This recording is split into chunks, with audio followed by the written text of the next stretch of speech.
sai faɗa kake ya dawo ya dawo mun ina zaune na alwala ta kai yanzu ka sa ni ma alwala ta na san ta kai magwara ya dawo kai ka ce min da duk umma da gwagwayen ka tsana ƙwarai da gaske a bakin wa ka ji wannan magana ni da kunnuwa na gaji kuma da idanuwa na gani honorable Aminu Garba sai baba alhamdulillah kana nufin da shi aka tsayin mana a matsayin gwamna dan ta kai gwamna kenan 2023 al'ummar Katsina mu zaɓi cancanta a matsayin gwamnan Katsina ba wanda za mu zo muna kuka daga baya wannan haka yake da dukkan umar radda shine wanda ya cancanta mu zaɓe shi a matsayin gwamna a jam'iyyar APC zaben da za a yi na 2020 mutum ne shi mai kishin al'umma kuma mai son matasa kuma yana da burin dawo da tattalin arzikin jihar Katsina. Dr. Umar Radda shine wanda ya cancanta ya zama gwamnan jihar Katsina. A lokacin da Dr. Dukko Umar Radda Gugwaye a lokacin da yana dan majalisar jiha mai wakiltar Radda Local Government ya taimakawa al'umma da yawa da kuma matasa a lokacin an yi alfahari da shi wanda muke da burin insha Allah zai kawo mana tattalin arziki da kuma ci gaba na jihar mu ta Katsina.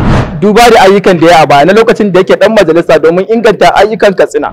Dr. Dukko Umar Radda zai ƙara inganta mana tsaro a jihar mu ta Katsina kamar yadda gwamnan mu matawallan Katsina Dr. Aminu Bello Masari irin ayyukan alkhairin da yake wayanda suka danganci gina famfuna taimakawa al'umma gina gadoji wanda ya danganci hanyoyin mu na kofar kaura da kuma kofar kwaya kowa ya mallaki katin zaben sa a ranar zaben da za a yi na gwamnoni da kuma 'yan majalisu mazaɓin jam'iyyar nan mai albarka APC a jihar Katsina. Dr. Umar Radda alheri ne wannan sako ne daga Honorable Aminu Garba sai baba.